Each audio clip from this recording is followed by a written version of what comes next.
오늘 본문 말씀을 가지고 요한복음 강의 43번째 시간으로 어린 나귀를 타신 예수님이라는 제목으로 말씀의 은혜를 나누겠습니다. 함께 우리 제목을 따라 하시겠습니다. 어린 나귀를 타신 예수님. 한 번 더 따라 하시겠습니다. 어린 나귀를 타신 예수님. 네, 고맙습니다.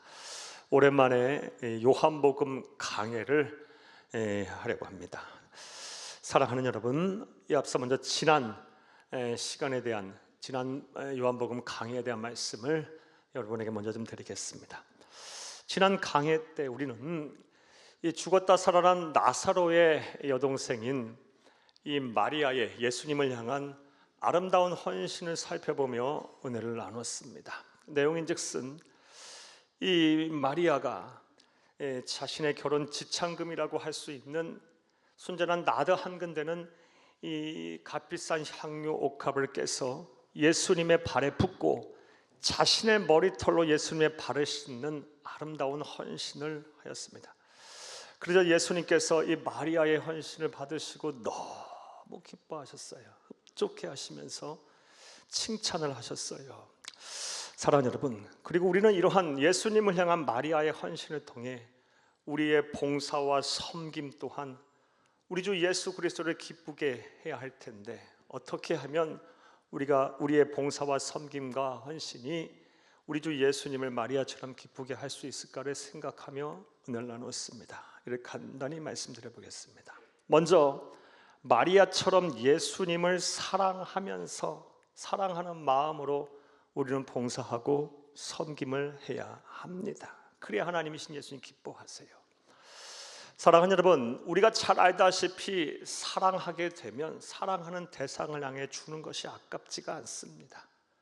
오히려 더 좋은 것 주지 못해서, 더 모든 것 주지 못해서 늘 미안하고 속상할 따름이에요. 마리아의 심정도 예수님을 향한 마음 또한 그러했을 것입니다. 예수님은 너무 사랑하니까 자신의 결혼 지참금 모두를 다 깨서 향유옥합을 깨서 예수님의 발에 붓고 자신의 머리털로 예수님의 발을 닦았던 거예요.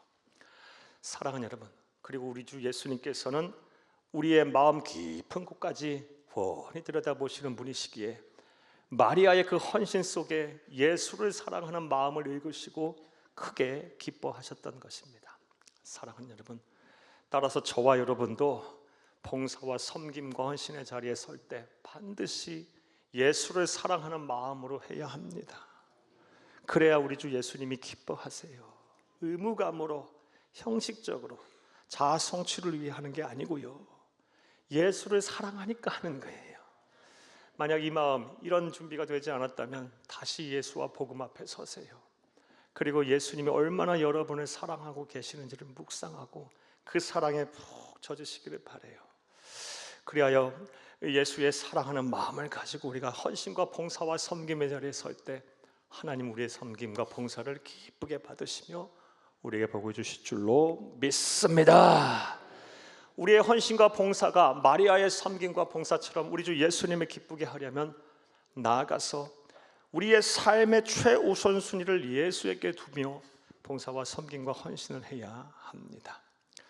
사랑하는 여러분, 이 마리아가 이 값비싼 향유 옥합을 깨서 예수님의 발에 붓고 자신의 머리털 예수님의 발을 닦자 이 가룟 유다를 위시한 제자들은 이 마리아의 행위를 책망했어요. 왜 그 낭비를 하느냐, 그 값비싼 것을, 그것을 팔아 가난한 사람을 도와주었더라면 더 좋았을 것을 왜 낭비하느냐고 책망했어요. 하지만 예수님은 생각이 달랐어요. 마리아의 헌신을 크게 기뻐하시면서 복음이 전해지는 현장마다 이 여인이 행한 행위가 기억될 거리라고 말씀하셨어요. 우리도 지금 2000년이라는 시간이 지난 이후 이 마리아의 행위를 참에게 크게 감화 감동을 받고 있어요. 사랑하는 여러분, 왜냐하면 예수님께서는요, 역시 마리아의 마음을 보시는 분이시기에 예수님의 삶의 최우선순위에 두고 헌신과 봉사해야 하는 그 모습에 감화 감동을 받으셔서 다른 제자들은 책망할지언정 예수님은 크게 기뻐하셨던 거예요. 사랑하는 여러분, 하나님이신 예수님께서 우리에게 말씀하셨어요. 너희는 마음을 다하고 목숨을 다하고 뜻하고 힘을 다하여 주 너희 하나님을 사랑하라. 이것이 크고 첫째가 하는 계명이다. 둘째는 이것이니 내 이웃을 내 몸같이 사랑하라. 이것이 온 율법과 선지자의 강령이다 말씀하셨어요. 하나님을 사랑하는 것이 먼저라는 거예요. 이웃 사랑도 중요합니다. 하지만 하나님을 사랑하는 것이 더 중요한 거예요. 우리 주 예수보다 귀한 것은 없습니다. 저와 여러분의 삶의 우선순위를 예수께 둬보세요. 그런 마음으로, 그런 은혜에 보답고자, 그런 마음을 가지고 주의 은혜에 보답고자 봉사와 섬김의 자리에 서시면 여러분의 봉사와 섬김, 하나님을 기쁘시게 하는 봉사와 섬김이 될 것입니다. 이런 은혜와 실천이 저와 가운데 충만하기를 간절히 주의 이름으로 축복합니다. 여기까지가 지난 시간에 대한 말씀이었습니다. 이제 오늘 본문에 대한 강의를 하겠습니다. 오늘 본문 말씀은 마리아의 예수님을 향한 이 아름다운 헌신이 있고 나서 그 다음 날 일어난 사건에 대한 기록입니다.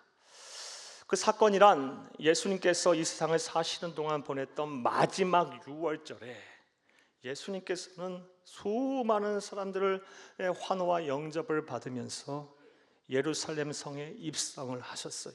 무엇을 타고? 사람을 한 번도 태워보지 아니한 어린 나귀를 타고 예루살렘 성에 수많은 사람들의 환호를 받으며 입성을 하셨습니다. 오늘 보면 12, 14절을 함께 보겠습니다. 그 이튿날에는 명절에 온 큰 무리가 예수께서 오신다는 것을 듣고 종려나무 가지를 가지고 맞으러 나가 외치되 호산나 찬송하리로다. 주의 이름으로 오시는 이 곧 이스라엘의 왕이시여 하더라. 예수는 한 어린 나귀를 보고 타시냐면, 호산나라는 뜻은 제발 우리를 구원해 주옵소서, 이런 뜻이에요. 수많은 사람들의 영접과 환호를 받으면서 예수님께서 예루살렘 성에 마치 큰 승리를 거둔 개선의 왕처럼 입성을 하셨습니다. 자, 그런데 이러한 예수님의 예루살렘의 입성을 보면서 우리는 다 함과 같이 두 가지의 의문이 생겨요. 먼저는 왜 예수님께서 평상시와는 다르게 수많은 사람들의 환호와 영접을 받으면서 예루살렘 성에 입성을 하셨을까요? 평상시의 예수님의 모습은요, 예수님 자체를 드러내려고 하지 않으셨어요. 이와 관련한 말씀 하나 보겠습니다. 누가복음 8장 52절에서 56절을 함께 보겠습니다. 모든 사람이 아이를 위하여 울며 통곡하며 예수께서 이르시되 울지 말라, 죽은 것이 아니라 잔다 하시니 그들이 그 죽은 것을 아는 거로 비웃더라. 예수께서 아이의 손을 잡고 불러 이르시되 아이야 일어나라 하시니 그 영이 돌아와 아이가 곧 일어나거늘 예수께서 먹을 것을 주라 명하시니 그 부모가 놀라는지라. 예수께서 경고하사 이 일을 아무에게도 말하지 말라 하시니라.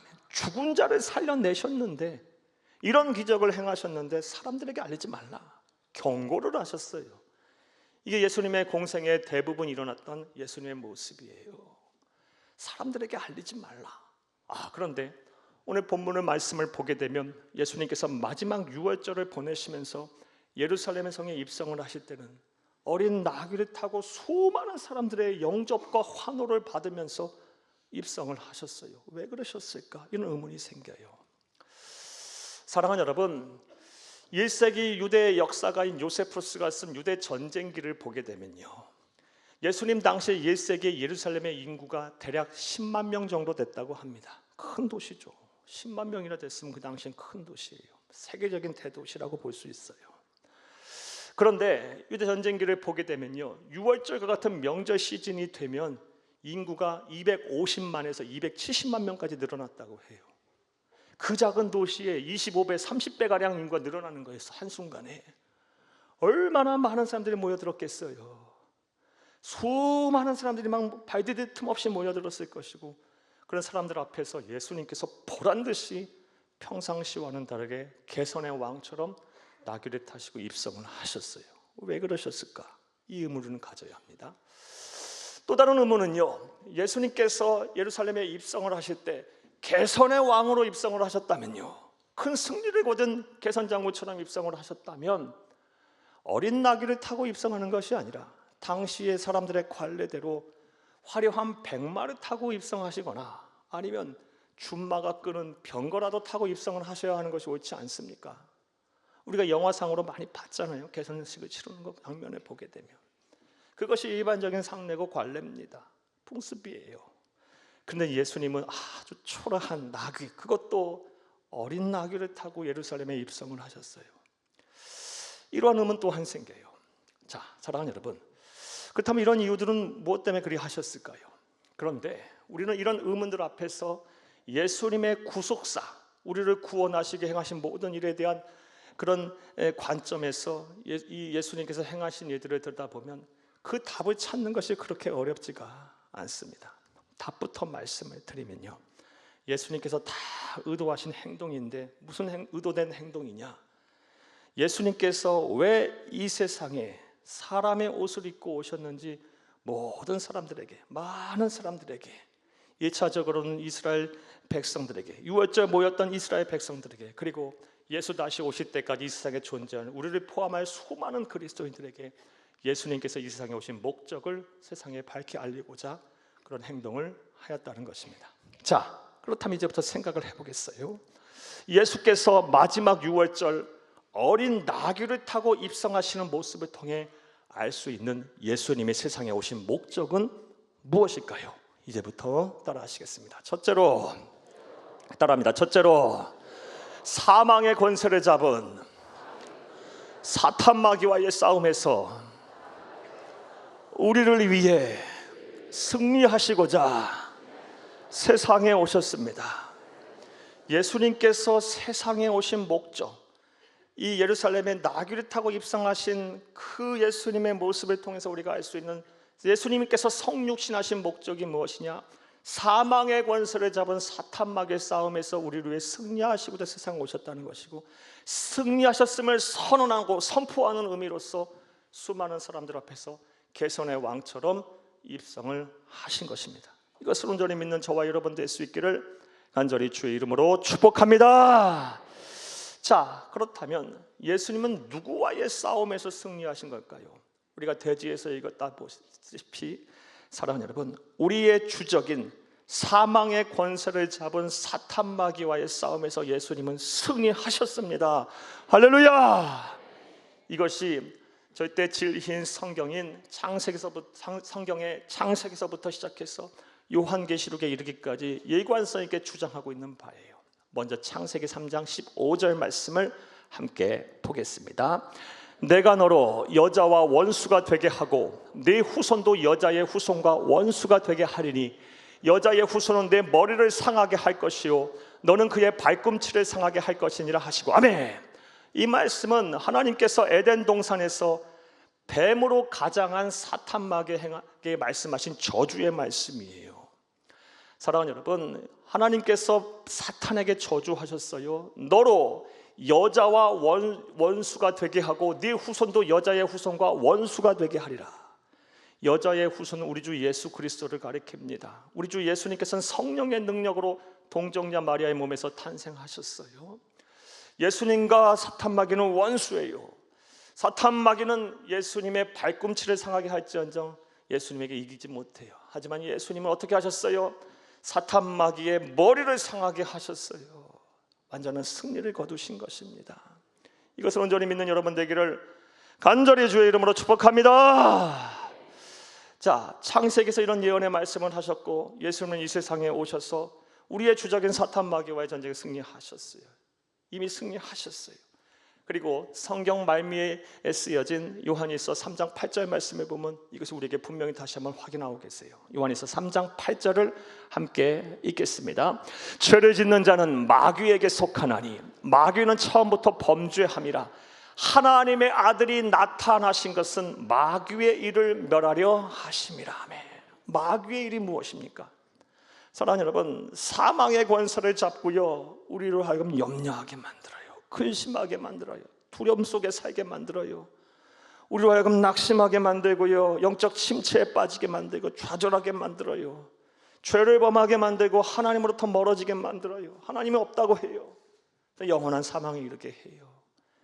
이런 일을 멸하려 하시기 위해서 하나님의 아들이신 예수님께서 오셨다는 거예요. 사랑하는 여러분, 이처럼 예수님께서는 우리를 위해서 우리의 주적인 사탄 마귀의 전쟁에서 승리하시고자 성육신하셨고 세상에 오셨고 오신 목적대로 예수님은 승리하셨습니다. 할렐루야. 자, 그렇다면 예수님께서는 사탄마귀와의 이 영적 전쟁에서 어떻게 어느 순간에 승리를 하셨을까요? 성경을 보게 되면 예수님이 사탄마귀와의 전쟁에서 승리하는 데 있어서 큰 어려움이 없으셨어요. 특별한 일을 행하실 필요도 없으셨어요. 그저 예수님이 나타나시기만 하면 사탄마귀는 도망갔어요. 예수님의 존재만으로도 예수님의 발 앞에, 그 권세 앞에 무릎을 꿇었어요. 이와 관련한 말씀 보겠습니다. 마가복음 3장 11절을 함께 보겠습니다. 더러운 귀신들도 어느 때든지 예수를 보면 그 앞에 엎드려 부르짖어 이르되 당신은 하나님의 아들이시니이다 하니하매. 더러운 귀신들도 어느 때든지 예수를 보기만 하면 그 발 앞에 엎드려 버렸어요. 그러면서 울부짖으며 부르짖었어요. 하나님의 아들이다라고요. 예수님의 존재만으로, 예수님 나타나시기만 해도, 특별하게 무엇을 하지 않아도 사탄마귀는 예수님을 알아보고 그분의 권세 앞에 무릎을 꿇었고 다 떠나가 버렸어요. 따라서 예수를 그리스도 믿어 예수님과 영적으로 한 몸을 이루는 우리 또한 사탄마귀를 두려워할 필요가 전혀 없어요. 무엇보다 예수를 그리스도 믿는 순간 우리의 심령, 우리의 마음과 생각엔 누가 계십니까? 성부, 성자, 성령 삼위일체 하나님이신 보혜사 성령님이 계세요. 이제부터 이 성령님을 믿고 의지하면서 우리의 주적인 사탄마귀를 대적하세요. 반드시 승리하게 될 줄로 믿습니다. 예수님의 존재만으로도 떠났다니까요. 특별한 일을 할 필요도 없어요. 믿음만 가지면 되는 거예요.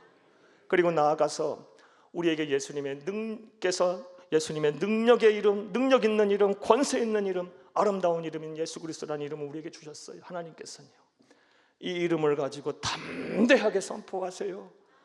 그럼 반드시 우리를 두렵게 하고 염려와 근심, 불안 속에 살게 하는 이 사망이라는 권세를 틀어주고 우리를 뒤고 흔드는 사탄마귀를 물리치고 반드시 승리하게 될 줄로 믿습니다. 믿습니다. 자, 그런데 예수님께서 사망의 권세를 잡고 우리를 넘어뜨리려 하는 우리의 주적인 사탄마귀와의 영적 전쟁에서 승리하신 결정적인 순간은 따로 있습니다. 그렇다면 그때가 언제일까요? 바로 십자가에서 죽으셨다가 사흘 만에 다시 살아난 부활의 순간이 바로 그 순간이에요. 사랑하는 여러분, 사망의 권세를 잡은 사탄마귀는요, 예수님이 십자가에 죽으신 순간 쾌재를 불렀을 거예요. 우리가 승리했다라고 선언했을 거예요. 좋아했을 거예요. 하지만 예수님은 보란듯이 3일 만에 다시 부활하셨습니다. 살아나셨습니다. 사망이 더 이상 위협이 되지 않음을 온 세상 만물 앞에 선포하셨어요. 그리고 우리에게도 약속하셨어요. 예수를 그리스도 구세주로 믿는 자는 우리 주 예수님처럼 어떻게 될 것이다, 사망의 권세를 깨뜨리고 부활할 것이다 라는 부활의 소망, 영생의 선물을 우리에게 주셨어요. 이와 관련 말씀 보겠습니다. 요한복음 11장 25, 26절을 함께 보겠습니다. 예수께서 이르시되 부활이요 생명이니 나를 믿는 자는 죽어도 살겠고 무릇 살아서 나를 믿는 자는 영원히 죽지 아니하리니 이것을 내가 믿느냐. 아멘, 아멘. 자, 이제 권면의 말씀을 드릴게요. 사랑하는 여러분, 염려, 근심, 불안, 초조, 우울, 낙심, 좌절, 절망하고 계십니까? 그렇다면 그 배후에 있는 사탄마귀를 우리 주 예수 그리스도의 이름으로 대적하세요. 우리 안에 누가 계십니까? 성부, 성자, 성령 삼위일체 하나님이신 보혜사 성령님이 계십니다. 그분을 믿고 의지하며 담대하세요. 요한복음 16장 3절 말씀에 이것을 너희에게 이르면 너희로 내 안에서 평안을 누리게 하려 함이라. 세상에서 너희는 환난을 당하나 담대하라, 내가 세상을 이겨노라 하시니라 말씀하셨습니다. 할렐루야. 예수의 발 앞에, 예수의 권세 앞에, 예수의 이름 앞에 사탄마귀는 다 떠나가게 될 거예요. 예수의 존재만으로 사탄마귀는 벌벌 떨며 우리를 피하게 될 거예요. 우리는 승리자입니다. 무엇보다 죽음에 대한 공포와 두려움으로부터 자유하세요. 사랑하는 여러분, 사탄마귀는 이 사망이라는 권세를 틀어주고 끊임없이 우리를 두렵게 만들 거예요. 주저하게 만들 거예요. 염려와 근심하게 만들 거고 하나님으로부터 멀어지게 만들 거예요. 사랑하는 여러분, 그러나 저와 여러분은요, 이 죽음을 극복한 사람들이에요. 우리의 육체는 때가 되면 흙으로 돌아가겠지만 우리의 실체는요, 우리 주님께서 약속하신 대로 영원히 살아서 우리 주님과 더불어 천국에서 영생하게 될 거예요. 우리는 부활의 소망이 있는 사람들입니다. 사망의 권세를 이긴 사람들입니다. 예수님과 함께 승리한 사람들입니다. 이것을 확신하는 여러분 될 수 있기를 간절히 주의 이름으로 축복합니다. 그리고 이런 예수님께서 사망의 권세를 이긴 승리자임을 온 세상 만민에게 알리고자 선언하고자 예수님께서는 평상시와는 다르게 마지막 유월절에 보내시면서 어린 나귀를 타시고 마치 큰 승리를 거둔 개선의 왕처럼 예루살렘에 입성을 하신 것입니다. 또 두 번째로 예수님께서 마지막 유월절 어린 나귀를 타고 입성하시는 모습을 통해 알 수 있는 예수님이 세상에 오신 목적이 무엇일까요? 따라 하시겠습니다. 둘째로 하나님의 자녀인 우리가 세상을 어떻게 살아야 하는지 본을 보여주시기 위해 세상에 오셨습니다. 우리 그리스도인들이 이 세상을 어떻게 살아야 하는가, 하나님의 자녀, 하나님의 백성들이 세상을 어떻게 살아야 하는지에 대해서 우리 주님께서 그 본을 보여주시기 위해, 롤모델이 되시기 위해 우리 인간의 옷을 입고 성육신 하셨다는 거예요. 그리고 이것을 천하 만민에게 선언하고 알리고자 예수님께서 마지막 유월절을 보내면서 사람을 한 번도 태워보지 않은 어린 낙이 타고 예루살렘에 수많은 사람들의 환호를 받으며 입성을 하셨다는 것입니다. 사랑하는 여러분, 마지막 유월절 예수님께서 입성하시는 모습은 흡사 수많은 팬들에 둘러싸인 아이돌의 모습과도 같아요. 한마디로 지저스 크라이스트 슈퍼스타예요. 예수님 참 그런 환호를 받으며 입성을 하셨어요. 자, 그런데 뭔가 이상해요. 뭐가 이상합니까? 앞서 서두에 말씀드렸듯이 그렇게 개선의 왕으로 수많은 사람들의 환호와 칭송과 영접을 받으며 입성하셨다면 백마를 타시거나 관례대로 병거라도 타셨어야죠. 하지만 예수님은요, 어린 나귀를 타고 입성하셨어요. 아주 초라한 행색이 구한 그런 이 나귀를 타고 예루살렘 성에 입성을 하셨어요. 그렇다면 그 이유가 무엇일까요? 사랑하는 여러분, 우리 주 예수님의 다 의도된 행동이에요.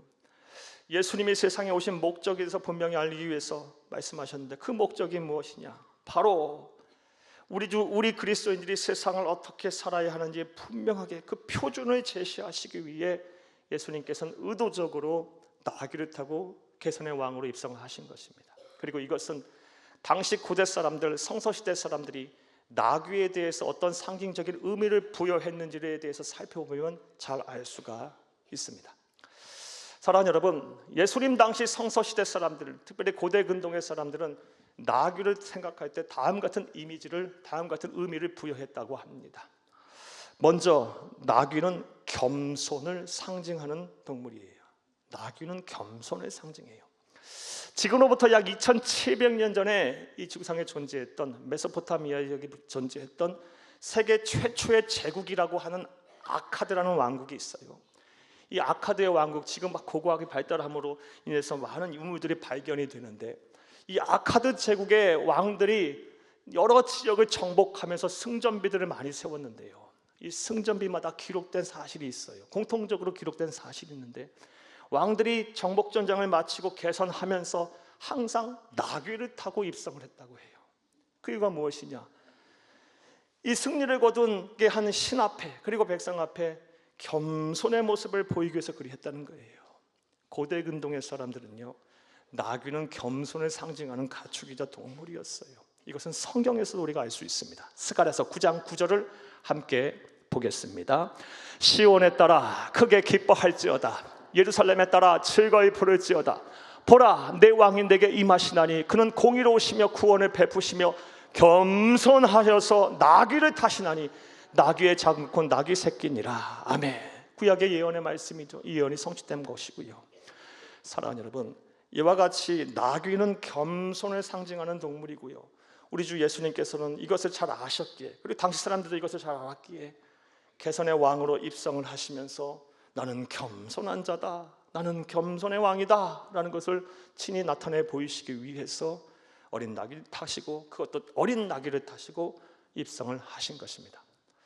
그러하기에 저와 여러분도 예수님처럼 살기로 작정한 우리 그리스도인인 저와 여러분도 겸손의 왕으로 오신 예수님을 본받아 겸손한 삶을 살아야 합니다. 그리스도인에게 있어서 겸손은 선택사항이 아니에요. 왜냐하면요, 우리 주 예수 그리스도의 대표적인 성품이 무엇입니까? 나는 온유하고 겸손하다 그랬어요. 예수님처럼 살기로 작정한 그리스도인에게서 예수님의 대표적인 성품을 담지 않는다면 우리는 맛을 잃은 소금이 되어버리는 거예요. 허울 뿐 겉모습만 그리스도인이 되어버리는 거, 소갈맹이는 없는 그리스도인이 되어버리는 거예요. 사랑하는 여러분, 그러하기에 하나님의 나라가 가는 그날까지 저와 여러분 겸손하기 위해 노력하셔야 합니다. 하나님 앞에 부끄러움 없어야 할 것이고 우리 자신에게도 부끄러움 없어야 할 것이며 우리와 함께하는 사람들 앞에서도 우리 부끄러움 없도록 저와 여러분 날마다 자신을 져서 복종시키며 겸손하게 노력하는 진정한 그리스도인이 다 될 수 있기를 간절히 주의 이름으로 축복합니다. 이렇게 사는 사람들이 그리스도인입니다. 또 당시 고대인들 성서시대 사람들은 나귀에게 다음 같은 의미를 부여했다고 합니다. 나귀는요, 절대적 순종을 하는 동물이에요. 절대적 순종을 하는 동물이에요. 오늘날 서구 이 관용어구에 나귀와 같은 사람이라는 표현이 있어요. 이 나귀와 같은 사람이라는 표현은 오늘날에는 좀 부정적인 의미입니다. 우매한 사람, 그러면서 고집불통인 사람을 가리켜서, 어리석고 고집불통인 사람을 가리켜서 나귀와 같은 사람이라고 표현해요. 그런데 성서시대는 달랐어요. 오히려 긍정적인 표현 요소가 많았어요. 어떤 의미가 있냐? 우직스럽게 충성을 다하는 사람, 주인의 말에 복종하는 사람, 순종하는 사람을 가리켜 나귀와 같은 사람이라는 관용어가 있었어요. 이와 관련한 말씀 보겠습니다. 창세기 49장 14절을 함께 보겠습니다. 이사갈은 양의 우리 사이에 꿇어 앉은 건장한 나귀로다. 아멘. 이 말씀은 나이가 많이 들은 이제 하나님의 나라 갈 때가 가까운 야곱이요, 그의 12아들을 불러놓고 한 사람 한 사람 유언적 메시지, 유언이 다 예언의 말씀인데 그 유언을 남긴 말씀 중에 이사갈이라는 아들에게 한 말이에요. 양의 우리 사이에 꿇어 앉은 너는 건장한 뭐다? 나귀다. 너는 참 순종하는 아들이구나. 너는 참 복종하는 아들이구나. 너는 충성을 다하는 아들이구나. 이 말이에요.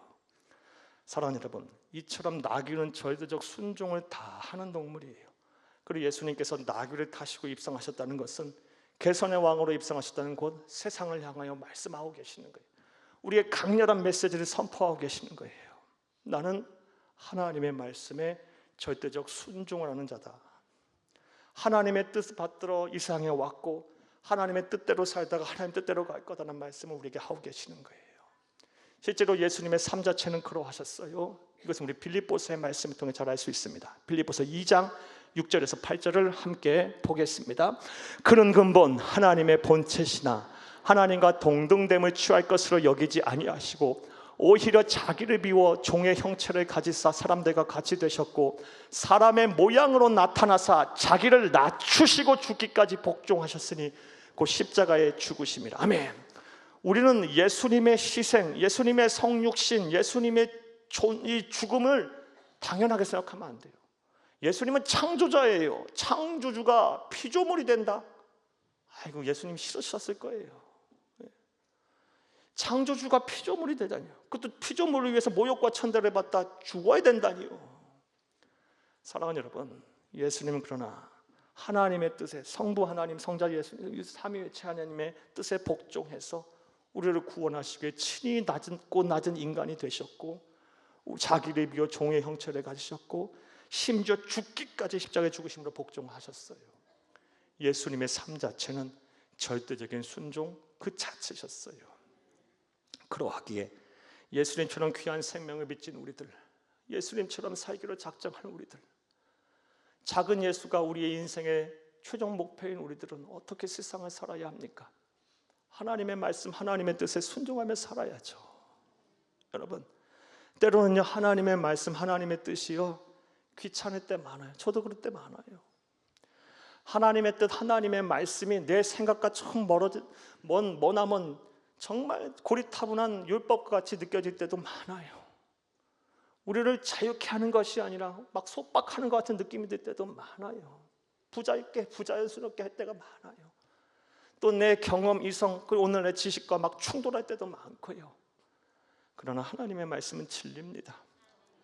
사랑하는 여러분, 그러하기에 때로는 내 사정과 형편, 또 내 지성과 이성과 감정에 충돌했다 할지라도 하나님의 말씀, 하나님의 뜻 따라가세요. 우리는 그리스도인이에요. 우리는 작은 예수가 되는 우리 인생의 목표인 사람들이에요. 근데 끊임없이 충돌한다 할지라도요, 잠시 잠깐 내려놓고 구원이 주께 있으니 하나님의 말씀은 진리오니 그 말씀에 따라 묵묵히 자고 오면하지 아니하고 하나님의 말씀에 절대적에 순종하는 그런 삶을 사시는 여러분들이 다 되시기를 간절히 주의 이름으로 부탁합니다. 나아가 당시 고대인들, 이 성서시대 사람들은 나귀에게 어떤 의미를 또 부여했을까요? 당시 사람들은요, 나귀를 인내의 상징으로 여겼다고 해요. 오래 참음, 인내의 상징으로 여겼다고 합니다. 사랑하는 여러분, 성서시대의 배경이 되는 이스라엘 땅에서 고대인들, 성서시대 사람들은 오늘날도 그러하지만 이 최애의 가장 사랑하고 가장 많이 이용하는 운송수단은 나귀였다고 해요. 말이나 소보다 이 나귀를 종종 잘 이용했다고 해요. 얼마나 나귀를 많이 이용했는지는 이 성서시대의 성경에 나타난 도량형 단위, 부피를 상징하는 도량형, 부피를 나타내는 도량형 단위인 호멜이라는 단어를 통해 알 수 있어요.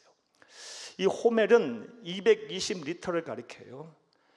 근데 이 호멜이 220리터가 어떻게 나왔냐? 나귀 한 마리가 짊어질 수 있는 부피의 양, 그게 호멜이에요. 220리터.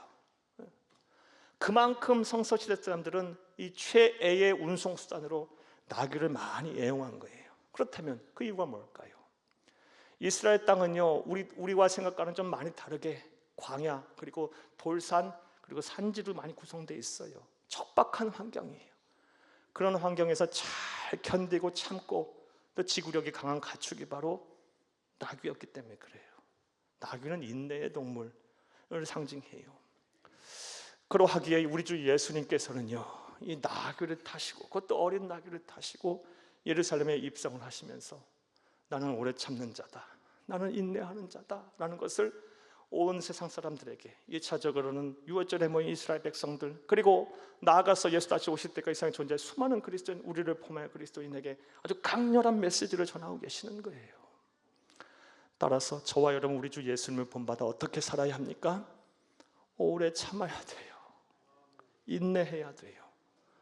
사랑하는 여러분, 우리 주 예수 그리스도를 본받아 잘 참고 견디시는 여러분들에게 이를 간절히 주의 이름으로 축복합니다. 오래 참지 않으면요, 우리 신앙 못 지킵니다. 사명 잘 감당 못합니다. 우리가 신앙을 지키고 사명을 감당하며 세상을 사는 것이 쉬운 일이 아니에요. 여러분, 얼마나 우리는 많은 경쟁을 또 해야 하고 또 불신자와 더불어 살아야 합니까? 세상은 참 악해요. 자기의 이해 이권이 달리게 되면요, 막 늑대같이 달려들어서 우리를 물어뜯으려고 해요. 그런 사람들, 그런 세상을 살면서 우리가 사랑과 헌신과 용서와 관용을 베풀며 그리고 우리의 신앙을 지켜 사명을 감당한다. 수많은 상처를 받을 것이고 아픔을 당할 것을 견디고 이 막 어려움을 당할 거예요. 그러할 때 오래 참지 않고 인내하지 않고 어떻게 신앙을 지키고 사명을 감당하며 그리스도인답게 삽니까?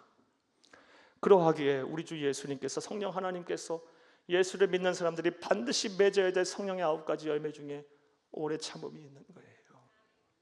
오래 참아야 합니다. 우리 살아가는 성도님들 가운데 지금 참 인생의 힘든 순간들을 보내고 계신 분들 계실 거예요. 그래도 나는 신앙 지켜야지, 나는 사명 지켜야지 하면서 내 마음속에 그냥 새카맣게 타들어가서 속상해서 신앙은 지키지만 그냥 냉랭한 가슴으로 예배자리에 오신 분들 분명히 계실 거예요. 잘 참으세요. 잘 견디세요. 우리 주 예수님 그렇게 사셨어요.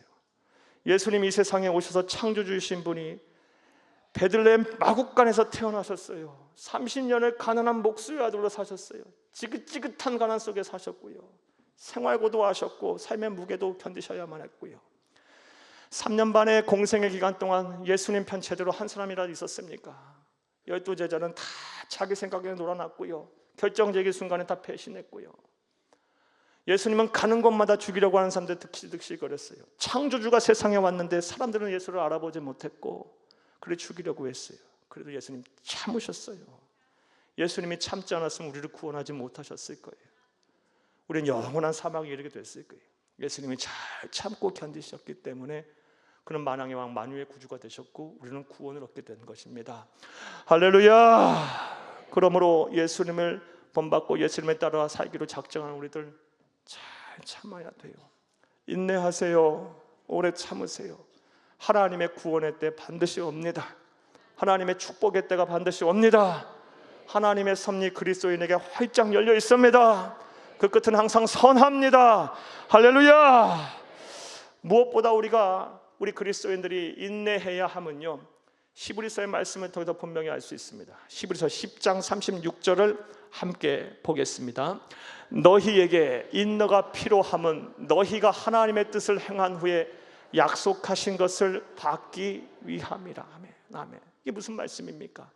인내가 필요하면 너희가 하나님의 뜻을 행한 후에 약속하신 것을 받기 위함이다. 이 자리에 참여하신 분들 대부분은요, 하나님의 뜻을 행하시고 사세요. 그런데 하나님의 뜻을 행했음에도 불구하고 중요한 것은 약속하신 것을 못 받아요. 여러분 대부분이 그럴 거예요. 그럼 우리가 무엇이 문제일까요? 하나님의 뜻을 행했으면 그에 상응하는 하나님이 약속하신 것을 받아야죠. 문제는요, 하나님에게 있지 않고 우리에게 있어요. 인내하지 않았기 때문에 그렇다는 거예요. 참고 견디면, 오래 참으면요, 그리고 뜻을 행했으면 반드시 하나님의 약속을 받게 돼 있습니다. 사랑하는 여러분, 하나님의 뜻을 행한 후에 참으세요. 하나님의 날이 옵니다. 구원의 때가 옵니다. 축복의 때가 옵니다. 반드시 그때가 되면 약속하신 것을 주실 줄로 믿습니다. 말씀 맺겠습니다. 오늘은 예수님 마지막 유월절에 개선의 왕으로 어린 나귀를 타고 입성하신 모습을 보면서 우리 주 예수님께서 세상에 왜 오셨는지, 어떤 목적을 갖고 오셨는지를 살펴보며 은혜를 나눴어요. 먼저는 사망의 권세를 잡은 사탄막의 싸움에서 우리를 위해 승리하시고자 이 세상에 오셨고, 승리하셨음을 선언하는 의미로서 평상시와는 다르게 개선의 왕으로 수많은 사람들의 영접과 환호를 받으면서 입성하신 것입니다. 사랑하는 여러분, 우리의 주적 사탄마귀는 예수의 존재만으로도 벌벌 떨고 그 예수의 이름 앞에 무릎 꿇게 돼 있어요. 사랑하는 여러분, 그 예수가 지금 우리와 함께 하십니다. 우리의 심령에 부에서 성령님으로 내주에 계십니다. 이 성령 하나님을 의지하고 세상 앞에 담대하세요. 염려와 근심, 불안, 초조, 두려움, 낙심, 좌절, 절망을 이겨내세요. 능력의 이름, 권세 있는 이름, 아름다운 이름 예수의 이름으로 선포하세요. 우리의 믿음대로 반드시 사탄마귀는 떠나갈 줄로 믿습니다. 예수님 승리하셨습니다. 나아가 예수님께서 세상에 오신 목적은 하나님의 자녀인 우리가 세상을 어떻게 살아야 하는지 그 본을 보이시기 위해서 친히 어린 나귀를 타시고 예루살렘 성에 입성하셨어요. 예수님은 겸손의 왕으로 오셨고 절대 순종하시는 그 순종의 왕으로 오셨으며 인내의 왕으로 오셨어요. 따라서 저와 여러분 또한 예수님을 본받아 겸손하게 살아야 합니다. 절대적으로 순종해야 합니다. 오래 참아야 합니다. 이렇게 사는 사람들이 그리스도인이에요. 부디 말씀대로 살으셔서 하나님의 기쁘게 사는 데에 칭찬받는 진정한 성도, 참된 성도님 다 되시기를 간절히 주의 이름으로 축복합니다. 축복합니다. 축복합니다.